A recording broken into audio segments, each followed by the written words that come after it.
Voy a comenzar. Voy a cerrar la puerta. Voy a cerrar la puerta.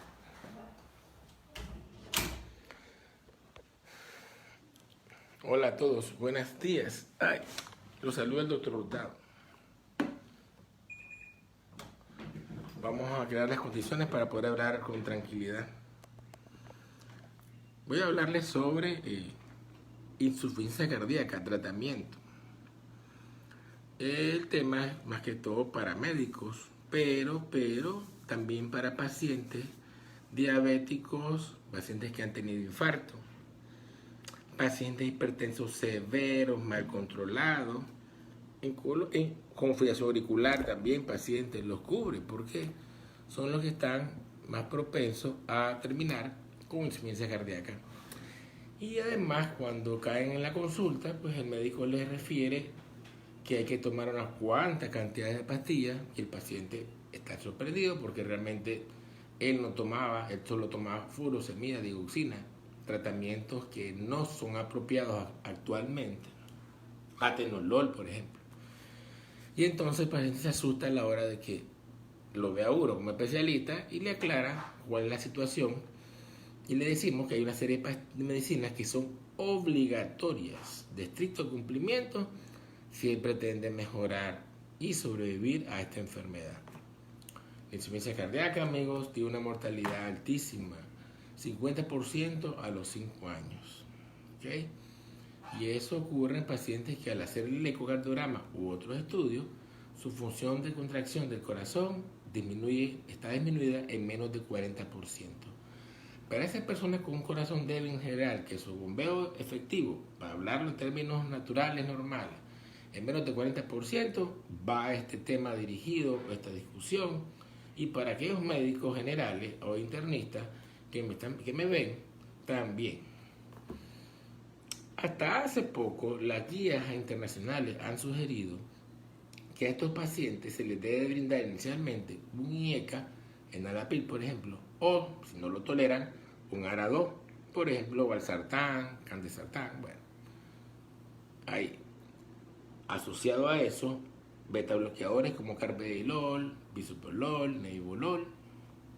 ¿Okay? Se decía que esto se debía el paciente darle estas dosis a lo mejor posible, que se iba a ver cada 15 días al paciente, evolucionarlo. Y cuando ya hayamos dado las dosis máximas de estas pastillas, de cada una, enalapril, por ejemplo, 20 al día mínimo, carvedilol 25 veces al día. Si él sigue con cansado, el paciente sigue con falta de aire, que son los síntomas de la insuficiencia cardíaca, usted debe agregarle espironolactona, 25 miligramos, y como la espironolactona sube potasio, había que vigilar creatinina en ese momento, potasio, que si así seguía. El hecho es que la terapia era escalonada y hacía la cosa larga. Nosotros hace 2 años estuvimos en estudio con pacientes nuestros con insuficiencia cardíaca, más de 130 pacientes, y encontramos que aún con el esfuerzo que yo hacía de ver a los pacientes en mi consulta cada 15 días, cada semanas a veces, inclusive algunas consultas ni se cobraban, en los hospitales viéndolo semanal, evitamos reingresos, por supuesto, y aún así era para titular las dosis, ir subiendo lo más rápido posible. Nos llevaba un promedio de 6 meses de llegar al 60% de la dosis máxima recomendada. ¿Okay? O sea, 6 meses de esfuerzo y no lográbamos al 100% de las metas con todas las medicinas de los pacientes. Y no era porque yo no quisiera o no tuviera capacidad. Simplemente era que habían parámetros del paciente, que están acá, presión, pulso, edema, congestión, que me impedían en algún momento seguir agregando medicinas. Y bueno, pero ese es el esquema que había. Nosotros aprendimos a ir más rápido con el tiempo y hemos llegado, como les decía, al 60% de las dosis de muchos pacientes, ¿ok? General y global. Descubrimos que hay unos medicamentos como la espironolactona que son fáciles brindarlo, que no bajan mucho la presión y también que no tuvimos muchos problemas con el potasio o con deshidratarlo. Hemos descubierto que no usamos mucha furosemida nosotros. Yo, en mi labor de cardiólogo en pacientes con falla cardíaca, no uso furosemida, casi solo al inicio cuando están descompensados.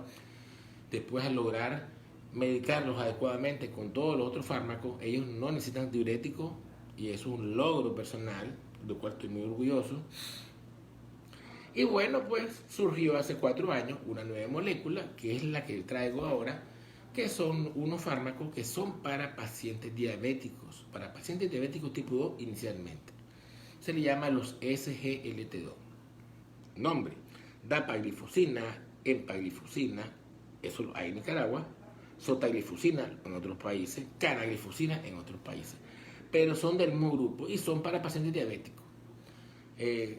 En la diabetes es una de las enfermedades más que lleva más desarrollo farmacológico, se está investigando nuevas moléculas, ahora hay una insulina que dura 24 horas, hay un tratamiento bioral que también, que es buenísimo, y al final se han ido inventando moléculas tratando de controlar a los pacientes diabéticos y también disminuyendo la muerte por infarto.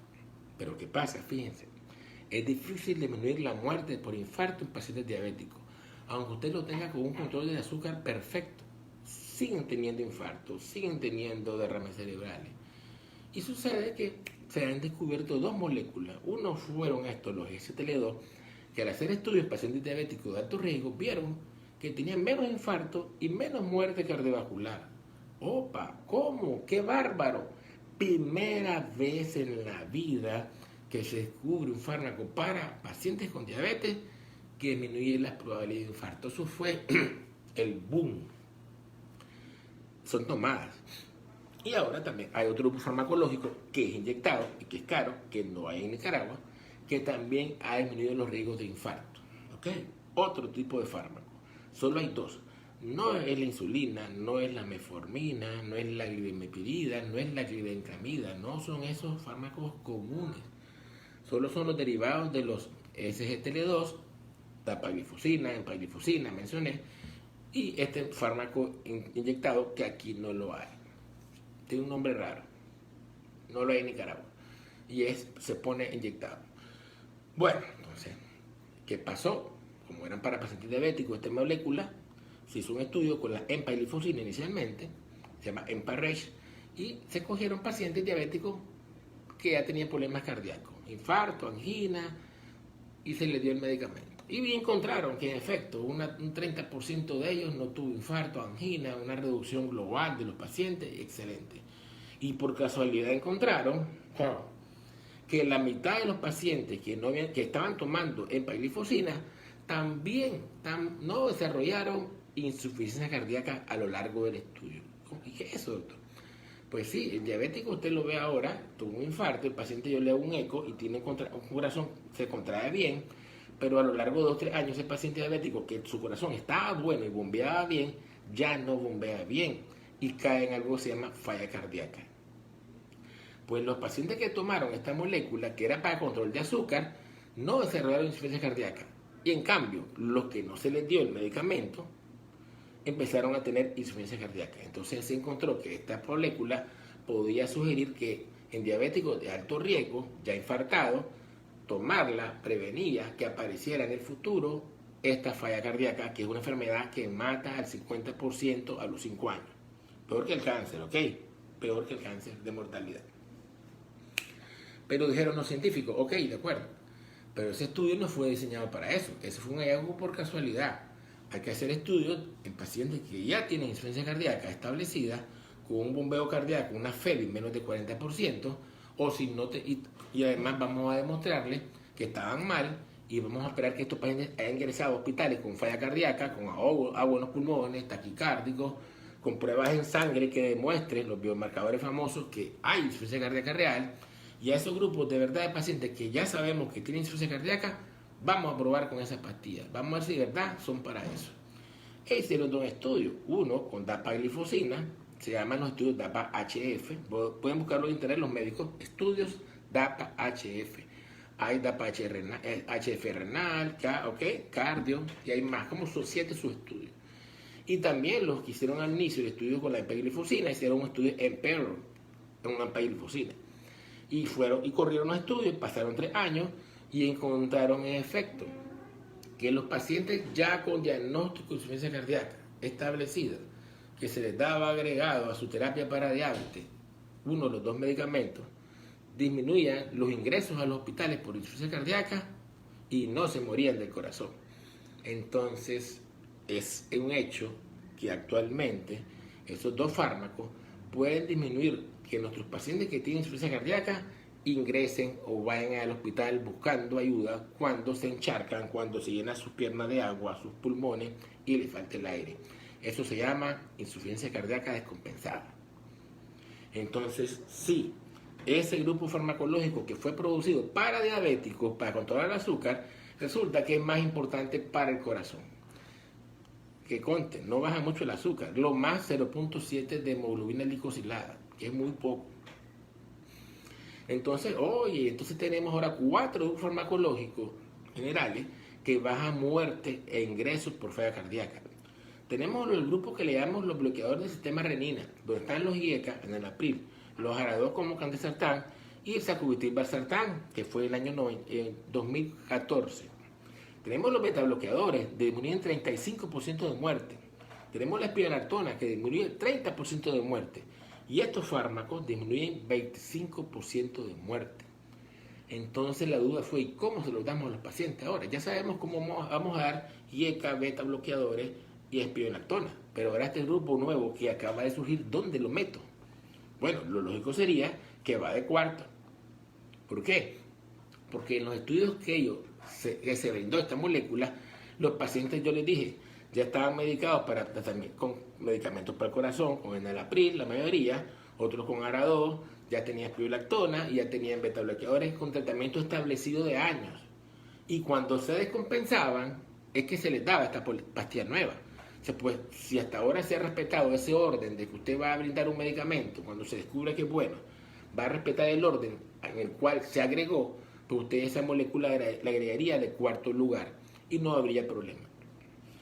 Pero, ¿cuáles son los problemas con el tratamiento para insuficiencia cardíaca? Bueno, a pesar de esta evidencia que yo les he mencionado, solo el 20% de los pacientes a nivel mundial, en Europa, en Estados Unidos, que los médicos saben que tienen ese problema, solo el 20% está medio medicado.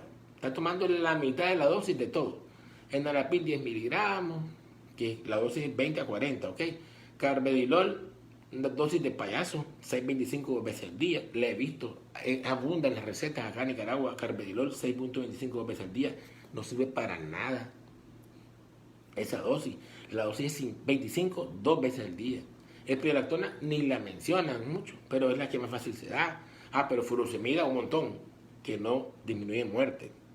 Entonces, esto ha sido difícil. Entonces, en todo el mundo, los expertos en eso, sabemos que aunque todo está descrito, no se pone el medicamento como es. No se medican los pacientes y por eso siguen muriendo. Y por eso seguimos diciendo que la mortalidad de la insuficiencia cardíaca a los 5 años es la misma en los últimos 10 años, aún con todo lo que estábamos sabiendo. 50%. Si usted le diagnostica insuficiencia cardíaca, se va a morir a los 5 años, la mitad de las personas. Pero con el tratamiento, 20% baja. ¿Okay? Pero como que no importa. Entonces creo que por la desesperación de que tenemos estos antecedentes de mal control, es que al descubrir esta molécula nueva que baja 25% extra, ya hay pacientes que están tomando esa pastilla. Yo creo que si nosotros empezamos a decirle a la gente, mire, y va a continuar respetando el algoritmo, primero IECA y beta bloqueador, si sigue con edema o a buenos pulmones, hay espironolactona, y si después de 3 meses sigue mal el paciente, usted agrega entonces un SGLT2. Creo que al final la gente no lo va a agregar porque así son los médicos, se llama inercia terapéutica eso, y la gente se va a seguir muriendo igual. Y creo que a sabiendas de eso, a conciencia, se han puesto de acuerdo Canadá, Estados Unidos y Europa, de decir no, van de un solo los 4, ¡fum!, al mismo nivel, de una sola vez, casi en la misma consulta. Y empieza ahora pues mi duda ética, hemodinámica, clínica, que yo digo, yo no puedo darle a los pacientes que yo veo las 4 pastillas de una sola vez. No que no puedan comprarlas, sino porque no las van a aguantar. Porque hay 4 perfiles clínicos de pacientes que tienen insuficiencia cardíaca, y que es lo que yo ahorita, aquí en este garabato, acabo de razonar, y es lo que voy a explicarles, y es mi punto de vista. Si yo pienso en todos mis pacientes que tienen insuficiencia cardíaca, y que me van a dar mi consulta, algunos que yo diagnostico, y otros que ya diagnosticaron, y van porque están maltratados para que se mejoren, entonces yo diría que tengo 4 grupos clínicos de pacientes. Y aquí puse yo las X y las más, a ver si le entiendo yo mi mismo relajo organizado de clave. Vean, tenemos 4 grupos de pacientes. Aquí tenemos los IECA, ARA2, beta bloqueadores en segunda columna, espinolactona, y aquí el último va los STL2. Tengo un primer paciente que son los que todo el mundo quiere. Yo así lo he dicho en mi charla. Son los pacientes con falla cardíaca que cualquiera puede tratar. Generales, internistas, cardiólogos, más fácil todavía. Son los pacientes que tienen agua en los pulmones, ¿de acuerdo? Están encharcados, tienen edema, están mal, pero tienen presión normal. Usted le toma la presión, 140, 150, 160. Entre más alta, mejor. Doctor, pero ¿cómo que entre más alta mejor? ¿Por qué usted dice eso? Si usted ha dicho que la presión entre más alta es peor, la gente se muere. Mejor para mí como médico, porque yo voy a poder brindar a ese paciente todas sus pastillas que van para esa enfermedad sin problema. Las va a aguantar, porque tiene una presión alta, una presión normal. Y todos estos amigos que les mencioné, los IECA, los beta, la espinolactona, y estos además, los últimos nuevos, bajan la presión. Pero este paciente lo va a aguantar porque tiene una presión alta o normal y la va a tolerar. Y él va a tener un gran beneficio. Y van a ser estos pacientes los que más van a mejorar con el tratamiento establecido porque van a poder recibir la dosis máxima de cada grupo farmacológico.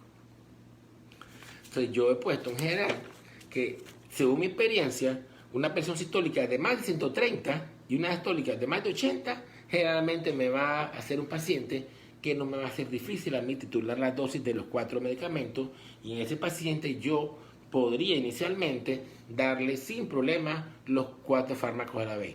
Dapagliflozina por la noche, una diaria, la dosis es 10 miligramos, no hay dosis intermedia, es la que es, baja la presión de 2 a 3 milímetros de mercurio. Espinolactona 25 miligramos si su función renal es apropiada, con una creatinina menos de 1.5 y el potasio menos de 4.5 por lo menos. Sin problemas, me baja la presión 4 a 5 milímetros de mercurio. Beta bloqueador, carvedilol. Si tiene muchos crepitantes, pues yo le daría tal vez 3.25 2 veces al día. Poquita dosis porque está con congestión. ¿Ok? Si no tiene crepitante o tiene apenas las bases pulmonares, esto para los médicos le puedo dar 6.25 inicialmente. Y enalapril o losartán, perfecto. 10 miligramos 2 veces al día en enalapril o 50 losartán una vez al día. O mejor aún, lo que están proponiendo toda la guía es que no demos IECA de una vez, ni demos ARA2, sino que entremos de un solo con sacubitril/valsartán.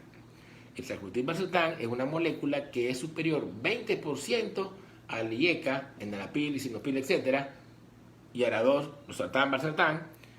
El sacubitril/valsartán, que en Nicaragua se vende con nombre de Vimada, es efectivo en bajar síntomas de los pacientes y mortalidad y muerte súbita por arritmia ventricular. El problema es el costo, que vale a más de $1 y pico la dosis del día. Pero es lo que es. Ellos van a tolerar todo, pero no van a tolerar, ya claro, la dosis máxima de sacubitril/valsartán de una sola vez. En esa consulta inicial, usted lo más que podría dar es sacubitril/valsartán, la dosis inicial, que es 52 veces al día. ¿Okay? Y pruebe, adquiera su experiencia, porque va a ver que si baja la presión más que un enalapril, más que un valsartán, la baja. Y no queremos a nuestros pacientes con insuficiencia cardíaca que bajen de repente, y si baja tanto la presión, después no va a poder titular la otra dosis. Pero pueden en estos pacientes con una presión sistólica de más 130 iniciar con los 4 fármacos, y decía que el STL2, dapagliflozina, sin problema, no va a pasar nada. Espinolactona también.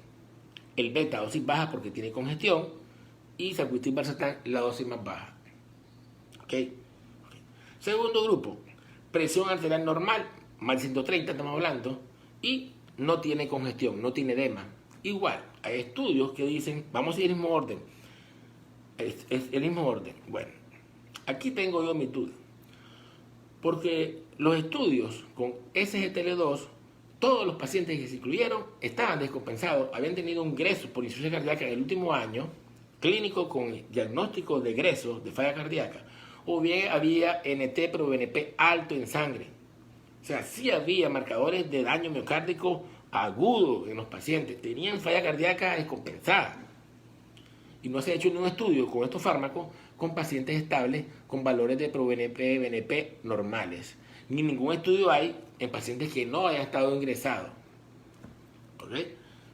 Todos habían ingresado por una vez. Pero la guía actual les recomiendan que sí debe brindarse, aunque el paciente no haya estado internado, por el beneficio del 25%. Y además que conte, ellos tienen unos efectos a nivel del corazón propio, metabólico, de la mitocondria, de la célula que tiene que ver con la energía, y hay otros fenómenos más que previenen muerte mayor celular del tejido cardíaco. Por eso yo, aunque soy bastante estricto a veces en tratar de seguir las guías, yo voy a dar SGLT2 a mis pacientes en falla cardíaca, aunque no haya estado descompensado, sinceramente. Los voy a brindar porque estoy convencido que el beneficio de encontrar los estudios es real. Con la espiraltona no hay duda. Está estudiada y se puede brindar en pacientes con fiebre reducida, menos de 40%, y asintomáticos, sin duda. Con beta-bloqueador también hay estudios. Y también hay estudios con IECARA-2 para pacientes asintomáticos con falla cardíaca, con presión de más 130 y también el sacubitril/valsartán. O sea, hasta ahí vamos bien. Tercer grupo clínico, que ahí son los problemas. Pacientes con una presión arterial menos de 110, de sistólica hablo, y que tengan congestión. Bueno, la congestión, amigos, es crepitante, es edema en las piernas, es agua en los pulmones. ¿Cuáles son los fármacos para insuficiencia cardíaca que mejoran la congestión? De los obligatorios, la espironolactona, sin miedo, va metida. Y también los SGLT2 son vasodilatadores mixtos. Y también los IECARA-2 y el sacubitril/valsartán. Así que esos van de entrada. Lo que van a hacer es, van a dar su espironolactona 25 sin miedo, su SGLT2 sin miedo, a la dosis que es, porque recuerden que la congestión fue el criterio de ingreso para los estudios, y van a dar el IECA a dosis media, baja. Enalapril, por ejemplo, 5 miligramos 2 veces al día, losartán 25 2 veces al día, o sacubitril/valsartán, media pastilla una sola vez al día, en la noche comenzando, para ver tolerancia. Y Carbe, 6.25 2 veces al día. A las 2 semanas usted va a ver ese paciente, usted no va a modificar el SGLT2, porque ya está tomando dosis máxima, la pegilfusina 10 miligramos o EMPA 25 miligramos al día. Esas dosis son las que son, que conste. El espironolactona no va a tocar nada porque ya le dio el 25. Está bien, eso facilita el trabajo. Hay dos fármacos que usted va a dar de un solo y se va a olvidar de ellos desde el punto de vista de su titular dosis. Solo se va a enfocar en los beta bloqueadores y en los IECARA-2 o sacubitril/valsartán, que son los que llevan titulación de dosis cada 15 días para lograr el máximo beneficio del paciente. Y es que no ingrese al hospital y que no se muera. Y también logran que el corazón estirado, remodelado reverso, inverso. Y eso lo hemos visto en nuestros pacientes. La función sistólica deprimida recupera. Y lo logramos a medida que hagamos este esquema una y otra vez sin parar y con conciencia. Y con los pacientes más difíciles, que sí tenemos de esos unos cuantos, ¿sí? Nos llegan así, son los que no les deseo a nadie y deben ser vistos por cardiólogos. Son pacientes con agua en los pulmones, con inflamación de piernas, con el pulso venocelular altísimo, con presión sistólica de 100. Es difícil, porque todos estos 4 fármacos, a una espironolactona, a un SGLT2, mucho más el beta, y también los ARA2 y ECA, o sacubitril/valsartán, bajan la presión. Y en esos pacientes es donde viene el arte de la medicina y del cardiólogo, porque uno tiene ciencia, porque estudia, pero el arte de cómo dar el medicamento, cuál es el primer paso, el segundo, ahí es donde depende de la hemodinámica del paciente, de su edad, de la tolerancia, si era hipertenso o no, si ha tenido infarto o no, cuántos ingresos tiene, el estado de su corazón, si tiene una valvulopatía asociada, cómo está la creatinina, cómo está el sodio. O sea, ya es una ensalada de situaciones, pero sí, si su función renal es buena, sin duda el SGLT2 va y lo va a tolerar porque no va a dar hipotensión importante. Sin duda la espironolactona también va y lo va a tolerar bien. Y yo iniciaría, y lo que hago es iniciar dosis baja de vasodilatador mixto, que ya sea el IECA, el ARA2 o el sacubitril/valsartán, para dosis baja. Honestamente, en estos pacientes yo no voy a iniciar nunca con sacubitril/valsartán. ¿Por qué? Porque en primer lugar el estudio que se hizo con esta molécula excluyeron a pacientes con presión normal baja. 100 para abajo no se incluyeron los estudios. No se escucha. Dicen que no se escucha estrella. No creo que todo el mundo me esté viendo y nadie me esté escuchando. Ok. Bueno. Ok. Ojalá que todo lo que he dicho vayan, se escucha, se ha escuchado. Entonces decía que en pacientes que tienen una presión menos de 100, 110, no hubo estudios con sacubitril valsartán, porque esta pastilla sí baja la presión. ¡Pum! O sea, yo trataría ahí de dar IECA, porque el IECA, enalapril y lisinopril, son superiores a los ARA2, valsartán, etcétera, etcétera, en insuficiencia cardíaca. Si yo daría IECA, buen tiempo, 2-3 meses, empezaría a titular beta bloqueador. Si yo logro a este paciente mejorar su hemodinamia y a los 2 meses su presión arterial mejora a 110, 120, o sea, yo ahí haría el switch del IECA o el ARA2 que tuve que dar inicialmente porque la presión arterial del paciente no me hacía que tolerara el sacubitril valsartán. Entonces hago el cambio y eso lo he hecho. He tenido varios pacientes que al ingreso o la primera vez que los vimos, su presión arterial sistólica era baja o normal y por lo tanto era imposible darle una dosis inicial de sacubitril valsartán. Y también eso me impedía titular a dosis mayores el beta bloqueador. Pero como logramos con el tiempo, después de los 3 meses, el remodelado reverso del corazón, el corazón se encogió a su tamaño normal casi y bombeó mejor. El bombeo, la presión arterial que usted toma en el brazo, depende mucho de esa fuerza de contracción del corazón, de esa eficiencia cardíaca. Gracias, Obando, que se escucha bien, estaba afligido ya. Entonces, esa sangre que se bombea mejor por el corazón, sube la presión del paciente y usted dice, está mejor. Lo notamos en los pacientes. Yo, doctor, ya puedo caminar, me fatigo menos. Le tocamos el pulso es más lleno del paciente. Ya tenemos menos necesidad de usar diuréticos, que no he hablado de eso hoy. Y entonces ahí, adelante. Paulina Solano. La tercera señora llegó hasta ahora. 5 minutos y termino. Ya me están tocando la puerta para el paciente.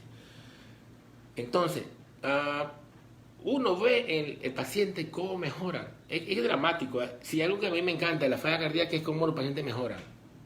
Como magia. No es magia, que conte. El arte es aquí, en las pastillas, ¿verdad? Pero bueno.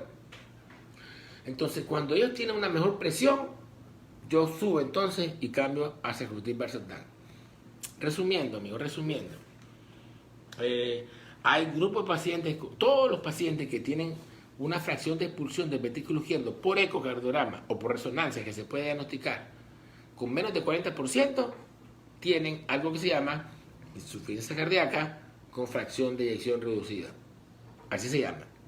Y para ellos hay grupos de medicamentos, 7 u 8 medicamentos, que han demostrado que brindárselos mejora su supervivencia, su calidad de vida y evita que vayan al hospital.